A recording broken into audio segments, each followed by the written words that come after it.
Add Freddie Gray to the list of unarmed black people inexplicably killed by law enforcement, sparking a just and sane uprising in Baltimore. Some are celebrating the mother's behavior as she chastises her son for his involvement in the Baltimore Rebellion. I think this deserves more conversation between us. And the revolution wasn't televised. The annual White House Correspondents' Dinner forced the press to miss the early days of the protests. I'm Anthony Harris. I'm Cleo Monago. And you're listening to the Parallel Realities Podcast, Truth from the Other Side. Greetings, and as always, as we do here on the Parallel Realities Podcast, Cleo, I greet you in honor of the brilliant psychiatrist Frances Cress Welsing, who's doing very well. She actually celebrated her birthday in the middle of March. Cleo, do you know what's happening? I believe I know something, and I'll try to see if I can explain it during this show. How are you? I'm doing well, thank you. Well, another black person inexplicably, or perhaps even predictably, murdered in the hands of law enforcement, Freddie Gray, in Baltimore, sparking days of rebellion in the city of Baltimore, as people just had enough and were expressing that. As you saw some of the images, I don't know how glued to the television you were in viewing that stuff, Cleo, but what were your thoughts as you saw those things? I thought it was, something that was likely. The police brutality in Baltimore, a predominantly black city, is a redundant, normal part of the backdrop. People just go about their business without even reacting. There's a lot of class issues there. There's a lot of normal anti-black behavior there in the city system. I work with the health department there, which is full of racism, and there's an expectation of black casualty and black death and criminality. It's just a normal part of the backdrop of Baltimore. So what's going on there is to be expected, particularly after Ferguson, who set the precedent of that you can go off and get some press and possibly have some change. So I'm not surprised by any of it. You and I had talked about Baltimore before when the young brother supposedly left Baltimore and went all the way to New York and shot two cops, allegedly in protest of police brutality. And we discussed, why would he go all the way to New York when this is occurring in Baltimore all the time, which makes that story shaky to believe anyway. But yeah, I mean, I'm not surprised. I haven't been able to pay my own attention to it and watch what's occurring there live, but I've been getting lots of video, a lot of response about what's going on there, including a woman who beats her child publicly because of his involvement in the rebellion. And this other brother talks about some white people attacking some black people downtown, and how what we've seen recently in terms of when it blew up was in response to racism in Baltimore, which is another powder keg. So it's all to be expected, particularly since Ferguson. Yeah, we'll get into a few of those things, but just the brother that you referenced, who somehow decided to come to New York and this is allegedly, to kill two New York City police officers back in December. The brother's name is Ismail Brinsley. You may recall that he shot his girlfriend in the stomach, and then Shanika Nicole Thompson was his girlfriend's name, and then boarded a bus and hell-bent went to New York City to take out cops. You correctly and very wisely suggest, hey, with the history of Baltimore's treatment of black people and violence towards black people in terms of law enforcement, why did he spend money on the car fare or the bus fare to go to Baltimore if he was so hell-bent on doing that? But again, that begs the question as to is this story really valid? We're not here to discuss that, but it's certainly something to consider. One thing, though, and I referenced it there in the tease, this reaction is not unusual. I mean, at some point, we've all been angry in our lives. And when you're angry, you respond in an angry way. But it seems as though black people in this response, when they respond angrily, it's something that they can't do. You're supposed to take it, keep taking it, and you can peacefully protest, but just be quiet. Don't do anything. And once you start doing that, then there's a problem. Yeah, well, that's insane. Just like a lot of things that occurs in this country that keeps leading to this kind of reaction. It's been interesting hearing the mayor of Baltimore and middle class people judge the working class and poor victims of police crime as criminals and calling them names. And of course, the mayor's in charge of repairing the city, so she's upset about things. But I agree with her frustration, but I don't agree with her analysis of these people simply as criminals. They're sitting on a powder keg of frustration and dead bodies and murder and mayhem, and this, as I said earlier, this is to be expected. So it's amazing to me how people don't get it, but people don't. I mean, we don't realize how much people suffer in this country. We think all the suffering happens in so-called communist bloc countries and allegedly in Cuba, which don't got nothing like this going on, by the way. Not yet, but now that we have relations with them, that might change. But right. Well, you referenced we got some crazy stuff happening in this country all the time.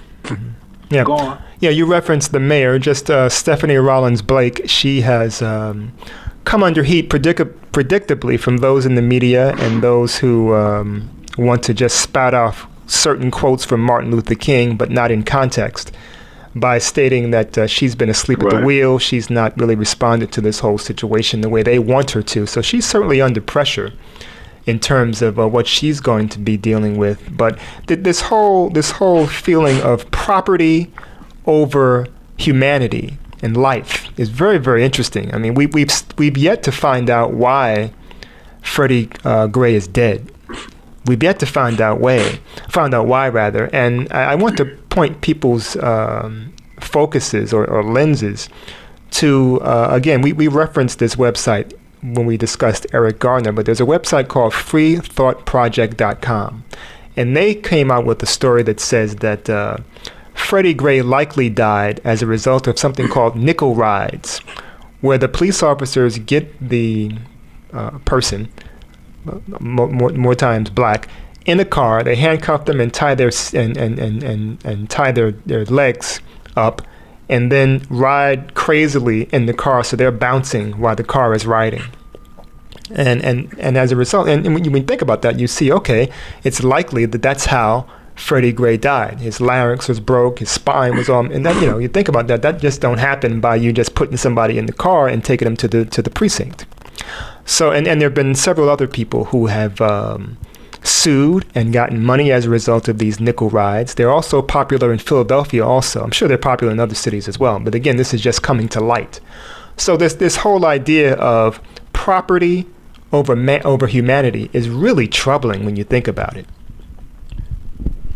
Well, of course it's troubling. Of course it's troubling to whine about the destruction of a CVS in the wake of the murder of a young black male who was once alive and taken in by what some people would say happens to be a white crew of cops. And then they wind up dead. I mean, it's amazing the priorities and the dehumanization and the disposability of the perception of black life in this country. And like I told somebody the other day, I think that people should be reasonable. That's a good idea, to be reasonable and to have a strategic plan and to deliver your frustration with great calm and all this kind of crap. But that's not how it works. People are sitting on powder kegs, and there's a lot of tick, tick, boom phenomena happening in this country because of people thinking more about money and finances and assimilation and a middle class aesthetic and dehumanizing people who won't fall for that and looking at them as disposable. So that's frankly my interpretation of the mayor's perspective of these young people. I don't think they should be called criminals. I think they should be looked at as frustrated folks who are so frustrated that they couldn't take it anymore. And another thing I think it's important for people to realize is they keep complaining about people destroying their own communities. These people don't look at these communities as their own. They look at these communities as where they live and where they have to live. They don't own them. They don't own the businesses. They don't own the real estate. So they're not destroying their own community. They're rebelling to the people that have been controlling them or they've been subject to for a long time. And that's just a different way of looking at it, which I think is more accurate. Okay, a little while ago you referenced in the tease, in the opening tease we did, you referenced a video that's actually gone pretty viral and everyone's applauding this apparent mother. We haven't confirmed that yet, but some guardian or perhaps even the mother chastising and actually beating her son who has who apparently took part in the uprising. One thing that I find really interesting, and perhaps I'm just being a little bit too sensitive or maybe just overly critical. Many people, and the son in this case is a little bigger than the child that I'm referencing, but you do recall Adrian Peterson, right? The football player who, yes, and he was chastised and suspended for how he spanked a much littler and a much younger and smaller child of his own, and he was reprimanding that child. But in this case, the mother is obviously hitting her child. So I guess people don't have an issue with parental guidance or parental reprimanding in any way. But what were your thoughts in terms of seeing that video? I found that video very disturbing, and I found it disturbing that people were applauding it and saying, "Go, mom." And this mother is sitting her son straight, but the mother is beating her son publicly, cussing at him, while wearing, what some people think is irrelevant, but I think it's relevant, while wearing a blonde streaked weave, which shows where her aesthetical value system lies. And I think that the mother, on the bright side or on the poignant side, probably does care about her son, very likely cares about her son, and doesn't like the fact that he's at risk, but beating him, cussing at him and not educating him regarding why this occurs and that is wrong. Okay, son, for example, okay, son, I don't want you out here doing this. Get your butt home. But this is why this occurred, son. Because of racism in law enforcement, because a young man was murdered and killed by the cops, people should rebel and be upset about it, but I just don't want you out there like that because you could get killed. And I love you, son, and I don't want you doing things that could be perceived as being criminal. If he would have said something like that to him without the cussing, and maybe gave him one smack if she needed to, fine. But she just beating him and saying, well, "How dare you do this? And what's wrong with your ass?" and blah blah blah, and beating him. And she knows cameras are going. She knows it's public. Right. Well. You assume a lot there because that rational conversation that you wanted or wished for, it doesn't appear, and again, I don't mean to assume anything, but it doesn't appear as if that kind of chastising or that kind of rational conversation really ever took place in that parent-son relationship. And again, perhaps I'm being too judgmental or assuming too much. I think you're right. Okay. I think you're right. Okay, well then, so she's just going to respond in anger, and that she's just going to respond that way. It's not going to be a rational conversation. I didn't say it was. I mean, I never said that it should be. I told you, I gave you my fantasy and my suggestions in case anybody listen to this show might be in the same situation or have a different perspective than mine and did not consider an alternative to her behavior. I expect exactly what I see. I mean, I see that all the time. I see what's going on with that mother all the time. As we've just talked about before, there's things happening on cell phones and smartphones that used to never get any airtime. And now they are, even though the larger narrator is white still. We're seeing these things that we've seen all the time. You've seen that kind of behavior before. Oh yeah. I wrote a story that went viral about a mother chastising her son and calling him N-words and hitting him in Target. And this was in Baltimore too, by the way. So there's no shock at all. I'm just saying that I really think it's sad that people are applauding this because it looks like the mother is intervening on her son's problematic behavior regarding the rebellion, and it's not helpful. It's just not. It's just not good. And this is what's called tough love, and it is love, I believe, in terms of the intention, but it's not helpful. Yeah, well, let's explore that a little bit because you've expressed a fantasy. I mean, and it would be nice if we could reach to that level because that may, that kind of talking to parent to son or parent to child may change a lot of the stuff that we're seeing. So why can't that kind of conversation take place, parent to child? Not just on that level, as when he's throwing rocks or whatever he was doing, and in the living room at dinner or taking them to school about any other subject. Why can't that kind of conversation take place? And I've actually heard it from time to time from parents walking around here in Harlem and in parts of Brooklyn. I've heard parents, black parents, talking to their children about right and wrong. So I've actually heard that and seen it with my own eyes. So I know it's happening. It apparently isn't happening enough, but why can't that happen on a broader scale? Well, I was getting ready to say the same thing you said in terms of that. I'm sure there are parents who are doing things appropriately and doing things right and have no need to be out in the street at risk of smartphone filming, living their lives and being more functional. I think there's a lot of functional people in our community somewhere, but they're not sensational enough to get any airtime. But there's a lot of things that we don't do collectively, Anthony, that we need to do collectively because we're distracted by all kinds of brainwashing and the trance that I discuss all the time. We're in a trance. We also have been successfully trained that we're powerless. And that myth keeps us from doing a lot of constructive things. We're not powerless, but we think and we believe we are. And the N-word psychically bolsters the myth that we're just N-words and, our fate is as such. So we beat each other in the streets like this mother instead of taking him home where he won't be humiliated. He's already humiliated. I mean, somebody not that much older than him was just killed by cops. And he's probably been harassed by the cops. He's a black male in his society. So he's probably out there because he relates to the situation. And she's subjectively trying to, intervene. And my point is that I think that along with all this dysfunction that occurs, there's some functionality that occurs. And to make it more universal, we need an effective leader that gets enough press to influence us differently. But the larger system won't let that happen. That's an interesting point that you just left off on regarding leadership. This past weekend, they had the annual White House Correspondents' Dinner in Washington, D.C., obviously, for President Obama. It's an annual yuck fest, if you will, where the media laughs it up with the president. Everyone dresses up, and the men dress up in tuxedos, women in gowns, very lavishly dressed, big deal for the press corps, and everyone's telling jokes, ha ha ha, laughing.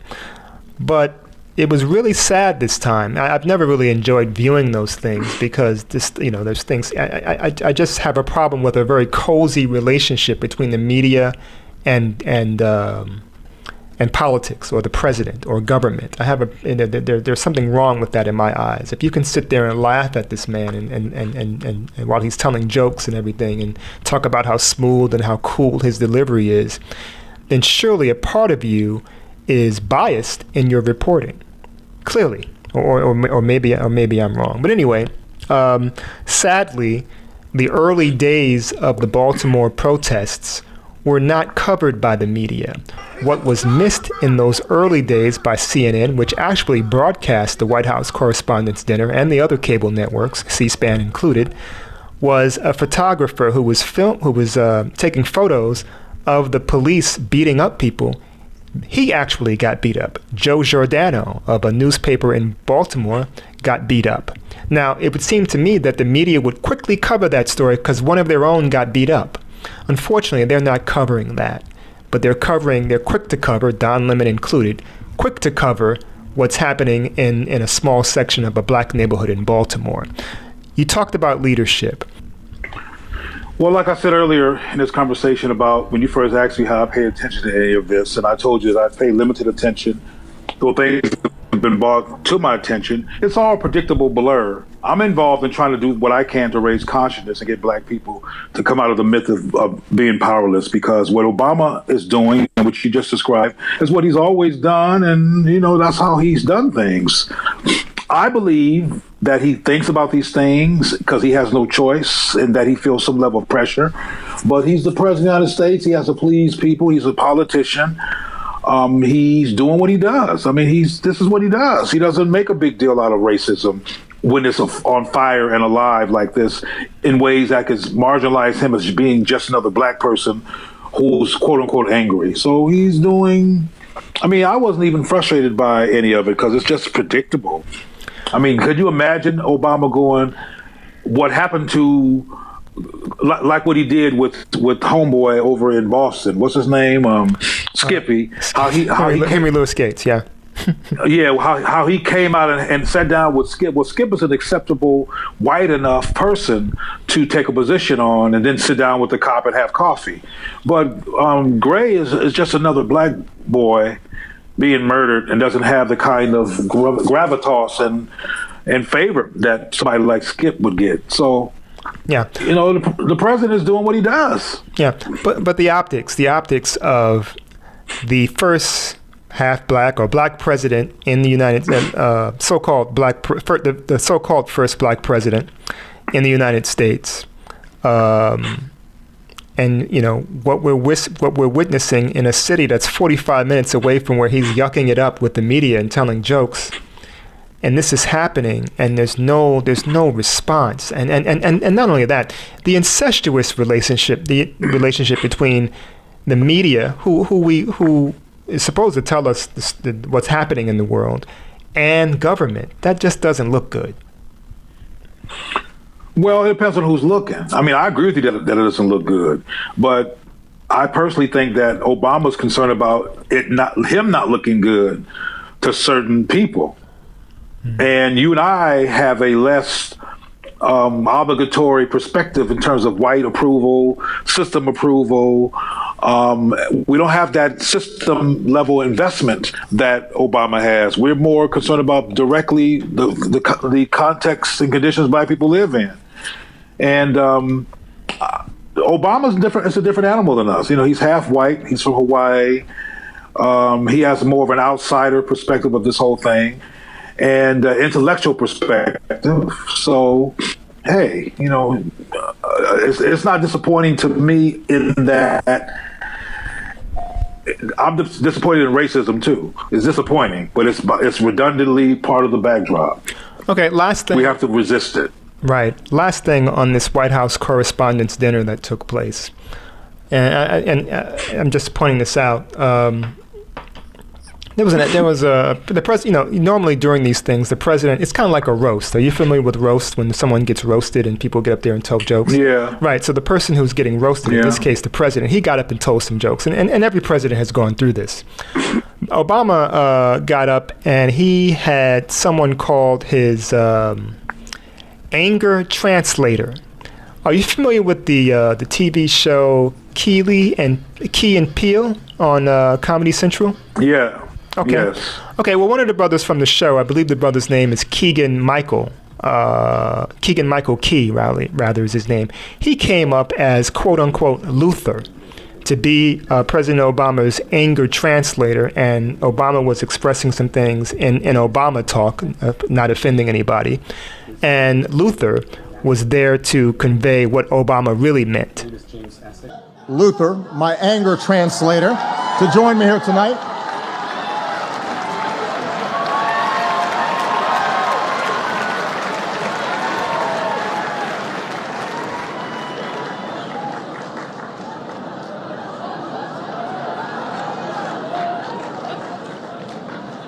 Hold on to your lily white butts. In our fast-changing world, traditions like the White House Correspondents' Dinner are important. I mean, really? What is this dinner? And why am I required to come to it? And then towards the end of it, he gets really, really, really, really angry, and he gets ready to curse, and then the guy says, "Oh, you really mad? No, you don't need no anger management. You okay?" And then he walks away like he's afraid. But the things that got Obama mad were not black men getting killed. It was climate change. It was some other stuff that had nothing to do with black people. Meanwhile, 45 miles away, or 45 minutes away, another black man got killed. But you know what, Anthony? We kind of talked about this a little bit before, but not with the depth that we probably will now. But I find your reaction to Obama, because you're passionate about it, and you seem to be offended by it, mm-hmm. and I'm amazed, because to me that's like being offended by Obama's ears. They're always there on both sides of his head. Well, let me explain then. What offends me is the lack of I get it. No, let me just explain it. The lack of black people really seeing this for what it is. That's what offends me. How this moment right here that I'm talking about, the White House Correspondents' Dinner, can just go by and there's no critical analysis from black people about it. But like, how the hell is he doing this? Well, let me ask you this. And we're not discussing it. Well, guess what? Our show, this show right here, they're not going to discuss it either. And when I say they, let me give some context. The media is not going to put parallel reality on the middle of CNN. So it's not going to get the kind of press that it should get on that other side of reality that we're trying to address. My point to you is that there's black people who are looking at Obama sideways, but they get no press. And the one person who, because he has a profile, was being heard that was always addressing Obama and critiquing him, got dissed by another brother. I'm talking about Dyson now, along with Cornel West. Yeah. That whole thing. He's a popular voice, too popular and too known to keep marginal. So because he used his platform to critique Obama, and he's the only one, along with Tavis, who has slightly less gravitas, but doesn't talk about Obama as relentlessly because he has a show on PBS. But there's lots of people who feel the way that you feel and that I feel, but they just don't get no press. Right. Well, it makes it it makes it really, really sad that 6 years have gone by, or however many years. His presidency is almost up, and this experiment, which you've called it, is over. And then what? We talk about flexing our political power, or flexing our power as a people. What came of this? I mean, you could make a very strong case can be made if you're aware and if you're alert. A very strong case can be made that more harm has been done to black people as a result of this presidency. Well, and I would debate that, but not completely. I think more attention has come to the issue of race, along with the existing of the smartphone, since Obama has become president, because nothing new is occurring except for that he's in the White House. And we saw the president be called a liar, and we keep hearing the first lady be called monkeys and all this other kind of stuff by insane people like Limbaugh, etc. But the racism that we're seeing, like the murder of Walter Scott and Trayvon and Freddie and on, that ain't new. Right. And I think the reason why it's bubbling to the surface is because of the irony of a so-called black president, the allegation of being in a post-racial situation that ain't changed. Well, you and I are in agreement as far as that goes. But my issue is, then what was the purpose of us getting out and voting that day? What was the purpose of us grandmothers standing on lines to vote that day? What was it really all for? Was it just ceremonial? What was the real purpose? I mean, and let's think about that for a second, because here in D.C., the Supreme Court is being courted, or they're weighing the same-sex marriage issue, and as a result of that, those people who consider themselves gay are rallying in front of the Supreme Court to make sure that they get what they want. Okay, when black people have tried to do that here, in this case, to get what they want, and those few that have talked in opposition of Obama and try to hold him accountable have been shot down. They've been shot down repeatedly. And you mentioned Cornel and Tavis, marginalized, kicked to the curb. Michael Eric Dyson writes a 10,000-word epoch on him, and it gets very petty and it gets very trivial. But that was strategic. That was done to marginalize Cornel West, and it just came off as so petty. But you contrast that, no one in the so-called gay community is up there saying, oh, I wish they would stop trying to get same-sex marriage. We don't need it as a people. We okay. All us gay people, all right. Everything is just fine the way it is. No one in those communities say things that black people say in our community that contradict our efforts. Well, at the risk of sounding like a pessimist, welcome to the United States.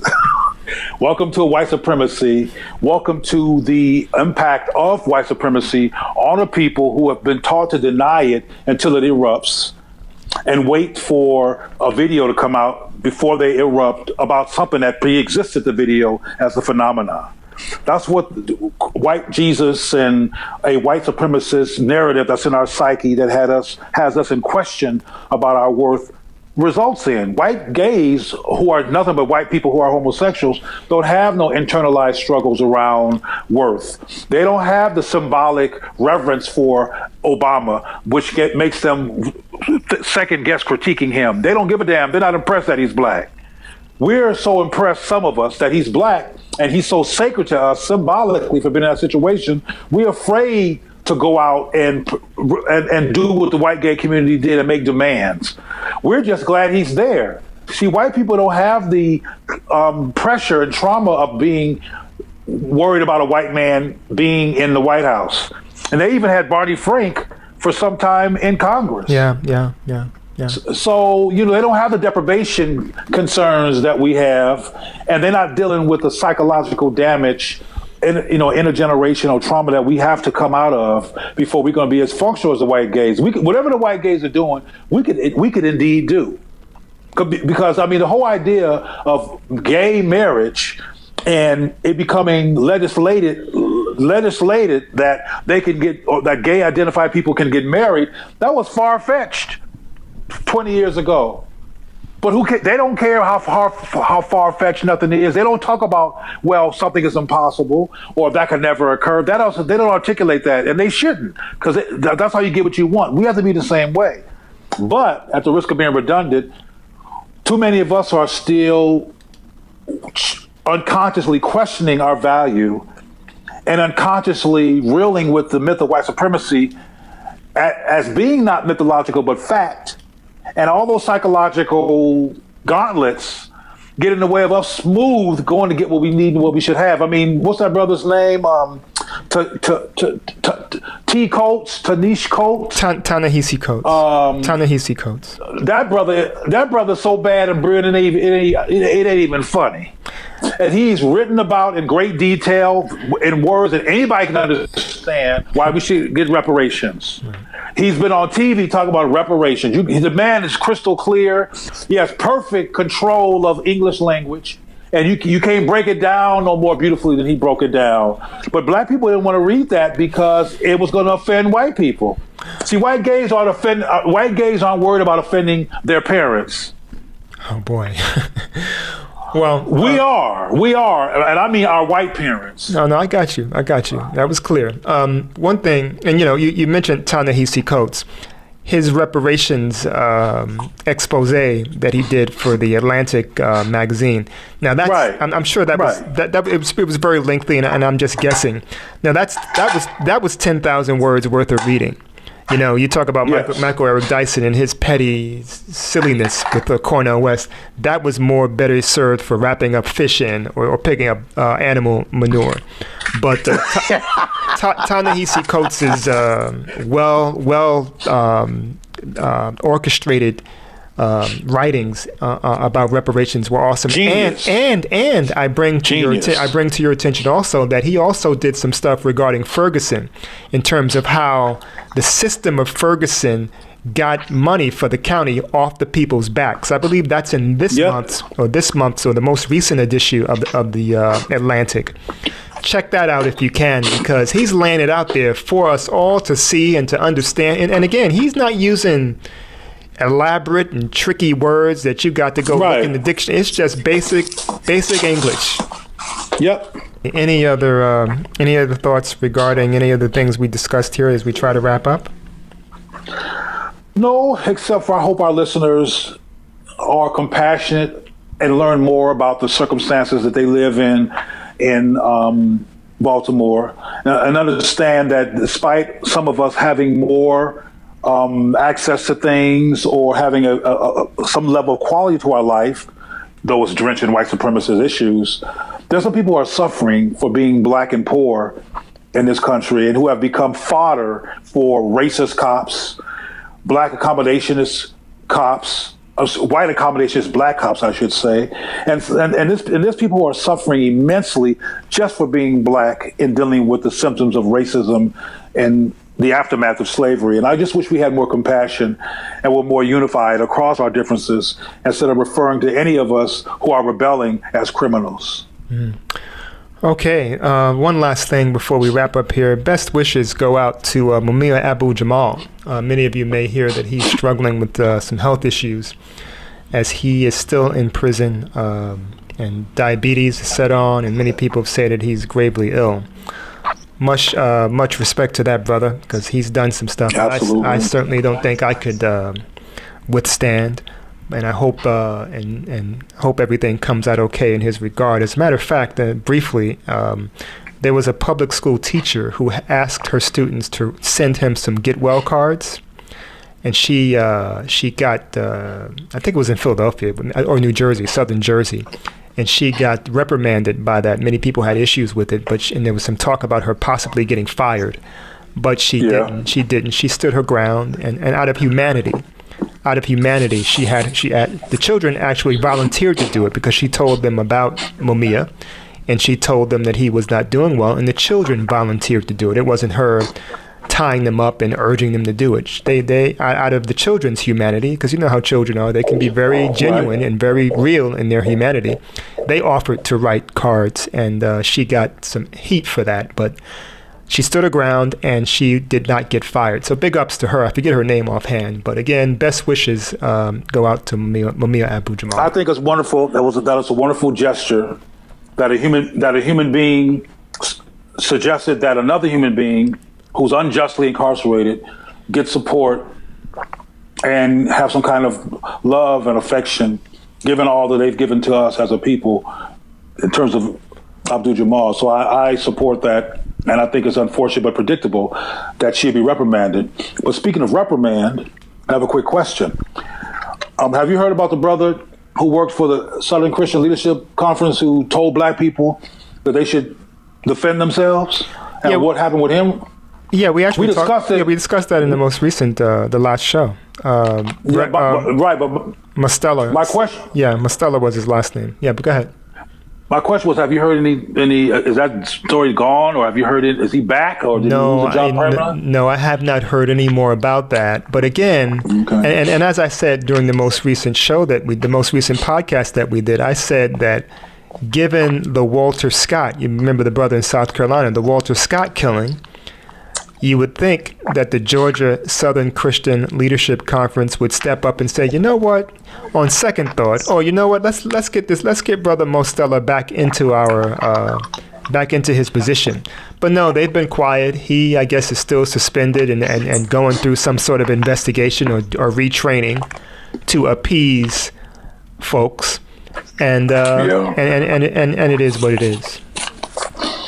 Yeah, well, the issue here is reprimand in the face of attempting to have justice. And the teacher that you mentioned, that's what they call themselves doing. And they were reprimanded. And now this brother's reprimanded. And everybody gets reprimanded except for Don Lemon. Well, and the funny thing, and as I said, the funny thing about it, though, she didn't urge the students to write it. She just, teaching. She shared a current event with, she made teaching relevant to these students. She shared a current event in their lives with what's going on, and they hearing this felt the children. I guess they were preschoolers. They felt compassion, so they wanted to send him get well cards. So she said, okay, let's send them, and then everybody else had a problem with it. Yeah.